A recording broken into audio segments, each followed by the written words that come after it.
Good morning बच्चों। Last class में हमने बात करी थी पैकिंग एफिशिएंसी की। पैकिंग एफिशिएंसी क्या होता है कि यूनिट सेल की वॉल्यूम का कितना परसेंटेज एटम्स ने ऑक्यूपाई कर लिया है। यूनिट सेल की वॉल्यूम का कितना परसेंटेज एटम्स ने ऑक्यूपाई कर लिया है। तो इसका फॉर्मूला क्या आया था सर, जितने भी एटम है into volume of one atom upon volume of unit cell into 100। तो यहाँ पे Z एक यूनिट सेल में कितने एटम है into volume of one atom 4/3 pi r cube, क्योंकि एटम स्फेरिकल होता है, यूनिट सेल की वॉल्यूम इनटू 100। ये पैकिंग एफिशिएंसी का फॉर्मूला आया था अपना। लास्ट क्लास में हमने देखा था HCP, CCP या FCC यूनिट सेल में किस तरीके से पैकिंग एफिशिएंसी निकालते हैं। आज हम दो यूनिट सेल और देखेंगे, BCC और प्रिमिटिव। तो चलो स्टार्ट करते हैं।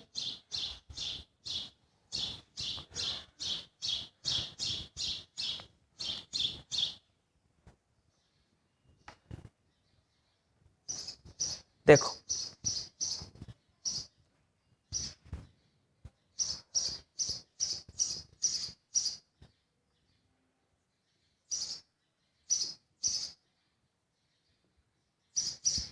Packing efficiency for BCC unit cell.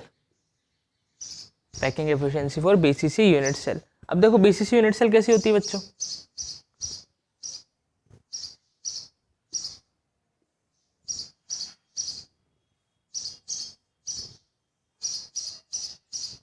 Her corner पे एटम और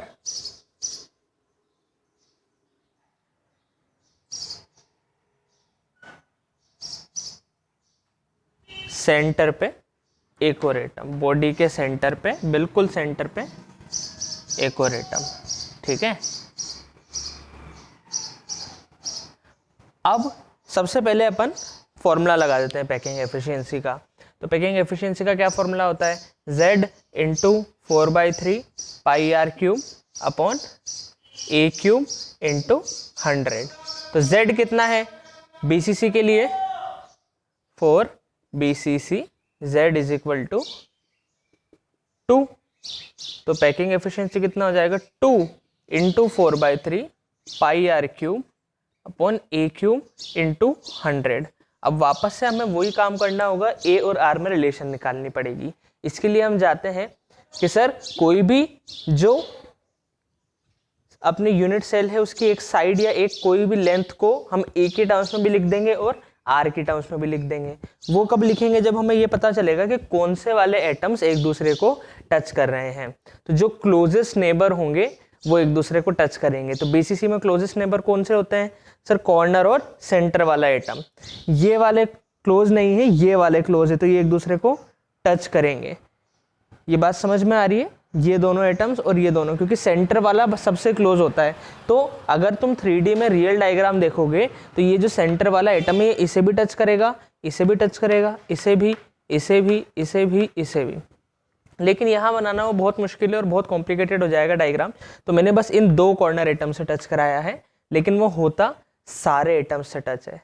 इसीलिए तो कोऑर्डिनेशन नंबर 8 आता है, क्योंकि ये जो सेंटर वाला एटम है ये इन 4 ऊपर और 4 नीचे, इन 8 एटम्स को टच करता है।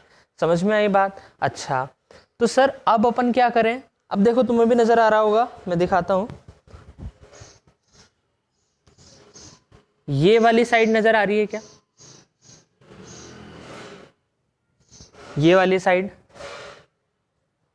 इस साइड की जो लेंथ है इसे मैं AB बोल देता हूं, AB।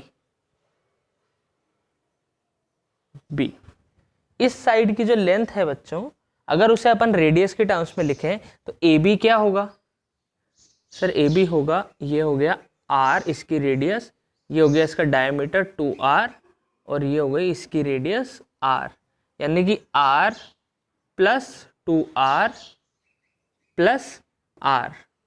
तो कितना हो गया ये सर, AB हो गया 4R। अब इसको अपन को A के टर्म्स में लिखना है। तो देखा जाए तो ये क्यूब की मेन डायगोनल है। जैसे इस वाली साइड से इस वाले कॉर्नर से या इस वाली वर्टेक्स से उधर वाली वर्टेक्स को टच कर रहा है। जैसे अगर मैं तुम्हें बताऊं कि एक रूम है ना, रूम में एक कॉर्नर से उधर वाला कॉर्नर, बिल्कुल ये वाली डायगोनल, इसे हम बोलते हैं बॉडी डायगोनल या मेन डायगोनल क्यूब की। तो इसकी लेंथ कितनी रहती है बच्चों? इसकी लेंथ रहती है, अगर क्यूब की साइड हमें दे रखी है a, ठीक है, देखो एक तुम्हें ज्योमेट्री वाली बात बताता हूं, ये क्यूब है, इसमें दो तरीके की डायगोनल होती है, एक तो होती है बच्चों फेस डायगोनल और एक होती है बॉडी डायगोनल। तो ये साइड अगर a है, फेस डायगोनल क्या होती है बच्चों? फेस डायगोनल ये वाली जो फेस पे दो वर्टेक्स जुड़ रही हो, कोई भी दो वर्टेक्स फेस की, तो इनकी लेंथ होती है √2a। कितनी होती है? √2a। ये अपन ने प्रूव कर लिया है लास्ट बार, ठीक है, ये a है, ये a है, ये राइट एंगल ट्राइंगल बन गया, तो ये √2a। और ये वाली एक वर्टेक्स से जस्ट अपोजिट वाली वर्टेक्स, ये कहलाती है बॉडी डायगोनल। क्या कहलाती है बच्चों? Body diagonal. इनकी लेंथ होती है √3a। कितनी होती है? √3a। या तो तुम डायरेक्ट लिख सकते हो या फिर इसका डेरिवेशन भी बता रहा हूं मैं अभी, ठीक है। वैसे तुम याद रखो ये क्यूब की फेस डायगोनल कितनी होती है? √2a, और बॉडी डायगोनल कितनी होती है? √3a। सर एक ही बॉडी डायगोनल होती है? नहीं, देखो इस कॉर्नर को इस कॉर्नर से मिला दें जस्ट अपोजिट, तो ये भी क्या है? एक और बॉडी डायगोनल है। ऐसे ही इस कॉर्नर को इस कॉर्नर से मिला दें, इस नीचे वाले कॉर्नर को इस कॉर्नर से मिला दें। समझ में आया? तो ये होती है बॉडी डायगोनल। बॉडी डायगोनल की लेंथ कितनी हो जाती है? √3a। कितनी हो जाती है बच्चों? √3a, ठीक है ना। अब देखो, अब मैं तुम्हें दिखाने की कोशिश करता हूं कि ये √3a आया कैसे।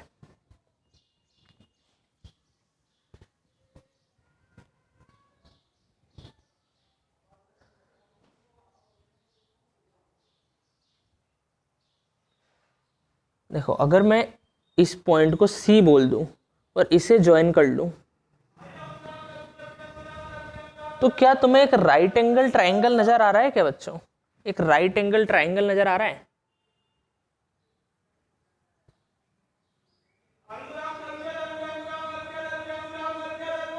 ये हो गया अपना राइट एंगल ट्राइंगल ABC। इसमें राइट एंगल कौन सा है? देखो ये ऐसा सीन है, कुछ B ऐसे आ रहा है, A ऐसे है, और ये हो गया AB।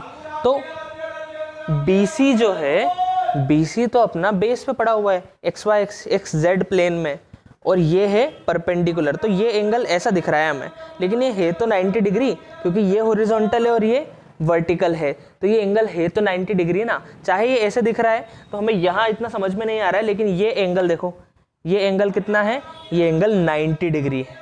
तो अगर ये एंगल अपना 90 डिग्री हो गया तो मुझे ABC एक राइट एंगल ट्राइंगल दिख रहा है, जिसमें सर ये साइड तो मुझे पता है, ये साइड कितनी है भाई? ये साइड है A, क्योंकि क्यूब की एज लेंथ है। और ये कितनी है? ये बताओ ये कितनी है? ये अपन ने अभी FCC में निकाला, और अभी मैंने तुम्हें बताया भी सही कि ये फेस डायगोनल है। फेस डायगोनल है तो कितनी होगी बच्चों? √2a होगी, है ना। कैसे निकाला? पिछली बार निकाला था ना कि ये राइट एंगल ट्राइंगल हो जाएगा, तो a² + a² ये हो जाएगी हाइपोटेनियस, तो √2a, यानी कि फेस डायगोनल हो गई √2a, तो परपेंडिकुलर हो गया अपना a, बेस हो गया √2a। तो क्या मैं बोल सकता हूँ कि AB हो जाएगा रूट ऑफ परपेंडिकुलर का स्क्वायर प्लस बेस का स्क्वायर। तो ये कितना हो जाएगा बच्चों? रूट ऑफ a² प्लस √2 का स्क्वायर 2a², तो ये कितना हो गया? √3a²। तो AB कितना आ गया? AB आ गया अपना √3a, या फिर मैं बोल दूं a√3, ठीक है। इसके नीचे का विजिबल है क्या तुम्हें? हाँ ठीक है। तो AB आ गया अपना a√3। अब हम 1 और 2 को कंपेयर कर लेते हैं। तो यहाँ से तुम्हें दिख रहा है कि सर जो 4r होगा वो a√3 के बराबर होगा। 4r जो होगा वो a√3 के बराबर। रिलेशन आ गई, हो गया अपना काम। रिलेशन आ गई, हो गया अपना काम। सर कैसे निकाली रिलेशन? देखो क्या किया मैंने, सबसे पहले तो फॉर्मूला लगा दिया। अब यहाँ अटक गए, रिलेशन निकालने गए तो मैंने देखा बॉडी डायगोनल पे टच कर रहे हैं। बॉडी डायगोनल की लेंथ कितनी होती है, √3a होती है। कितनी होती है, √3a। अभी प्रूव करके दिखा दिया मैंने, ठीक है ना। कितनी हो जाती है, √3a। देखो एक बार फिर से कैसे हुई कि सर ये राइट एंगल ट्रायंगल बन रहा है, इसमें ये साइड पता है, ये नहीं पता है, तो ये कैसे पता चलेगी, ये तो फेस डायगोनल है। फेस डायगोनल है तो इस ट्रायंगल को देखो, इस ट्रायंगल को देखोगे तो ये a, तो ये कितना हो जाएगा, √2a हो जाएगा। कितना हो जाएगा बच्चों, √2a। अब ये बेस हो गया, ये परपेंडिकुलर हो गया, तो इन दोनों को अपन ने यूज करके हाइपोटेनस निकाल ली, तो वो कितनी आ गई, √3a। अब हमेशा याद रखो, कोई तुमसे ये पूछने नहीं जाएगा डेरिवेशन में भी, अगर तुम ये नहीं लिखते हो, तुम डायरेक्ट लिख दोगे कि ab = a√3, तो nobody is going to cut your marks. Clear है क्या बात, क्योंकि ये तुमसे एक्सपेक्टेड है कि तुम्हें पता रहे कि फेस डायगोनल कितनी होती है, a√2, और बॉडी डायगोनल कितनी होती है, a√3। तो बॉडी डायगोनल हो गई a√3, और यहाँ से अपन देखेंगे तो r + 2r 3r + r 4r। Diagram जरूर बनाना है ना, सारा खेल ही डायग्राम का है, डायग्राम सही बनाना है। अच्छा, अब इसमें देखो रिलेशन आ गई। अब a की जगह क्या मैं लिख सकता हूँ, a = 4r/√3। इसको मैं थर्ड बोल देता हूँ, और इस इक्वेशन को मैं बोल देता हूँ a। तो मैं ये बोल देता हूँ कि अब इस वैल्यू को put 3 in a, put 3 in a। चलो पुट करो बच्चों, बताओ कितना आ रहा है, कोशिश करो, इतनी बेसिक कैलकुलेशन तो करो, कितना आ रहा है।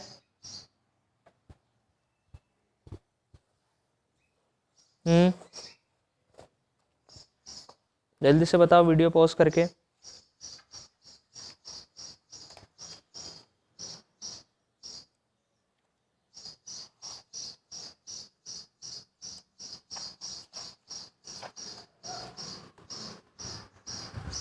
देखो packing efficiency = 2 × 4/3 πr³ upon a का क्यूब। तो a का क्यूब कितना होगा सर, इसका क्यूब, तो 4 का क्यूब मतलब 4³ अपॉन इंटू r³ अपॉन √3 का भी क्यूब इंटू 100।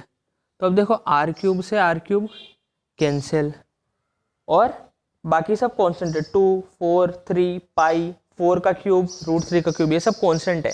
तो इस कैलकुलेशन को जब अपन करेंगे तो पैकिंग एफिशिएंसी निकल के आती है बच्चों 68%। कितनी आती है, 68%। एफसीसी में कितनी आई थी, 74%।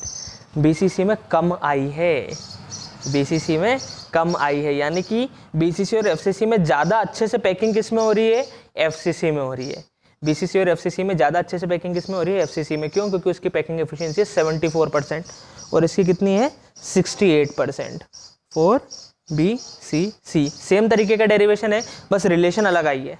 वहाँ था 4r = a√2 क्योंकि फेस डायगोनल के बराबर हो रहा था, यहाँ होगा 4r = a√3। समझ में आया, ठीक है ना, नोट कर लो, नोट कर लो, फिर आगे बढ़ते हैं हम।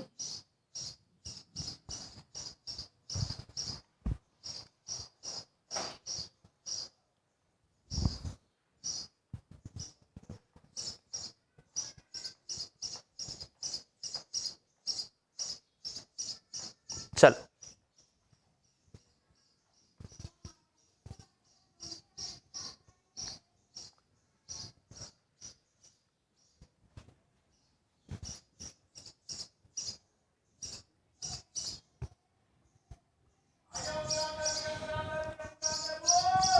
अब बात करते हैं अपन प्रिमिटिव यूनिट सेल की।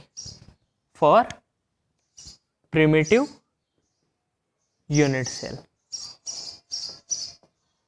Packing efficiency for primitive unit cell. देखो तुम्हारा काम क्या है, तुम्हारा काम ये है कि आज हम ये ख़त्म कर देंगे पैकिंग एफिशिएंसी, तो तुम एक बार घर पे खुद से रफ कॉपी में करके देखो कि तुम डिराइव कर पा रहे हो कि नहीं कर पा रहे हो, ठीक है ना, क्योंकि यहाँ से बस डेरिवेशन आता है या फिर वो फॉर्मूले पे आता है। जैसे 4r = a√2, तो वो पूछ लेगा कि फॉर बीसीसी इफ़ a = इतना, तो बताओ r कितना होगा, तो वो तुम्हें पता होना चाहिए a और r में रिलेशन, ठीक है। तो पैकिंग एफिशिएंसी निकाल रहे हैं प्रिमिटिव के लिए। प्रिमिटिव में क्या होता है भाई, सारे एटम्स कॉर्नर पे, सारे एटम्स कहाँ होते हैं? कॉर्नर पे होते हैं। बीसीसी में कहाँ होते हैं सर? कॉर्नर पे और बॉडी के सेंटर पे। एफसीसी में कहाँ होते हैं? कॉर्नर पे और फेस के सेंटर पे, ठीक है ना। तो अब देखो ये हो गया अपना क्यूब। इसमें प्रिमिटिव में क्या होते हैं? केवल कॉर्नर्स पे होते हैं। जो क्लोजेस्ट पड़ोसी होगा वो कॉर्नर वाला ही तो होगा। यानी कि सर इधर अगर अपन एक एटम बनाए और इधर भी एक एटम बनाए तो ये एक दूसरे को टच करेंगे, क्योंकि यूनिट सेल बनने की एक कंडीशन है कि जो क्लोजेस्ट नेबर होंगे वो एक दूसरे से कांटेक्ट में रहेंगे। तो ये दोनों ही क्लोजेस्ट नेबर है, ऐसे ये भी क्लोजेस्ट नेबर है तो ये भी एक दूसरे को टच करेंगे, ये भी क्लोजेस्ट नेबर, ये भी टच करेंगे, लेकिन हमारा 2 से काम हो जाएगा, ठीक है ना। तो चलो आ जाते हैं, पैकिंग एफिशिएंसी का फॉर्मूला लगाते हैं, Z इंटू 4/3 पाई r³ अपॉन a³ इंटू 100। तो पैकिंग एफिशिएंसी Z कितना है प्रिमिटिव के लिए? 4 primitive unit cell, Z is equal to 1। तो पैकिंग एफिशिएंसी कितनी हो जाएगी बच्चों? Z की वैल्यू 1 इंटू 4/3 पाई r³ अपॉन a³ इंटू 100। अब अपन को a और r में रिलेशन निकालना है, तो कोई भी क्यूब की एक ऐसी लेंथ निकालेंगे जिसे हम a की टर्म्स में भी लिख सकते हैं और r की टर्म्स में भी। सर वही वाली लेंथ है जहाँ पे एटम टच कर रहे हैं, तो ये वाली लेंथ दिख रही है क्या तुम्हें? ये वाली लेंथ हमें नज़र आ रही है। इसमें देखो, इसे मैं ए बी बोल देता हूँ, ए बी। तो ए बी की जो लेंथ है, क्या मैं बोल सकता हूँ कि सर ए बी इक्वल होगा r plus r, a b is equal to r plus r. यानी कि मैं बोल सकता हूँ a b is equal to 2r, a b is equal to 2r। समझ में आई ये बात? A b is equal to 2r। अब क्या करेंगे? अब देखो ए बी को ए की टर्म्स में लिखेंगे। तो मुझे दिख रहा है सर ये तो क्यूब की एज है, तो सारी एज तो सेम होती है। अगर एक एज ए है तो ए बी भी कितनी होगी? ए होगी। तो यहाँ से मैं डायरेक्ट बोल सकता हूँ कि फ्रॉम 1 and 2 क्या बोल सकता हूँ बच्चों कि ए जो है वो 2r के इक्वल होगा। a is equal to 2r। ये देखो डायरेक्ट भी दिख रहा है कि ये लेंथ है a और r के टर्म्स में देखें तो ये है 2r। तो a is equal to 2r। बहुत सिंपल सी रिलेशन आई प्रिमिटिव में। तो a is equal to 2r है ना। देखो इसमें याद क्या रखना है? याद बस ये रखना है डायग्राम तुम्हें याद रह जाएगा तो अपने आप डेरिवेशन हो जाएगा, ठीक है। प्रिमिटिव में 2 कॉर्नर्स वाले एक दूसरे को टच करते हैं। एफसीसी में क्या होता है? एफसीसी में फेस वाले, सर ये और ये एक दूसरे को टच करेंगे तो 4r is equal to a√2। BCC में बॉडी डायगोनल वाले, ठीक है। ये याद रहेगा तो डेरिवेशन अपने आप हो जाएंगे। a is equal to 2r और फॉर्मूले भी अपने आप याद रह जाएंगे। a is equal to 2r आ गया तो इसे रख देते हैं। तो पैकिंग एफिशिएंसी कितना हो जाएगा भाई? 1 into 4/3 pi r³ upon a का क्यूब यानी कि 2r का होल क्यूब इंटू 100। तो वापस देखो r³ से r³ कट जाएगा, ठीक है ना। r³ से r³ कट गया, फिर बस कांस्टेंट बचे तो अपन डायरेक्ट लिख देंगे। पैकिंग एफिशिएंसी आती है सॉल्व होके 52.4%। 52.4% फॉर प्रिमिटिव यूनिट सेल। ये विजिबल है? हाँ, तो कितने आती है भाई? 52.4%। किसके लिए? प्रिमिटिव यूनिट सेल के लिए। पैकिंग एफिशिएंसी कितनी है? 52.4%। समझ में आई क्या ये बात? है ना। अब देखो पैकिंग एफिशिएंसी की बात करें तो सबसे ज़्यादा किसकी होती है? एफसीसी की होती है, फिर बीसीसी की और फिर प्रिमिटिव की, ठीक है ना। तो यानी कि सबसे अच्छी पैकिंग किसमें होती है? एफसीसी में, उससे कम बीसीसी में, उससे कम एफसीसी में, सॉरी प्रिमिटिव में। तो ये बात लिखेंगे हम, इसे नोट कर लो, उसके बाद नोट डाल के हम ये बात लिखेंगे।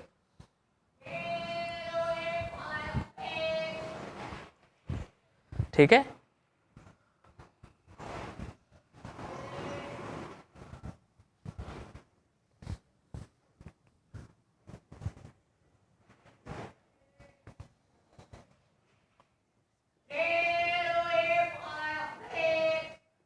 अगर हम पैकिंग एफिशिएंसी की बात करें तो FCC की सबसे ज़्यादा, BCC की उससे कम और प्रिमिटिव की उससे भी कम। FCC की कितनी होती है 74%, BCC की 68% और प्रिमिटिव की 52.4%। नोट कर लो इसे।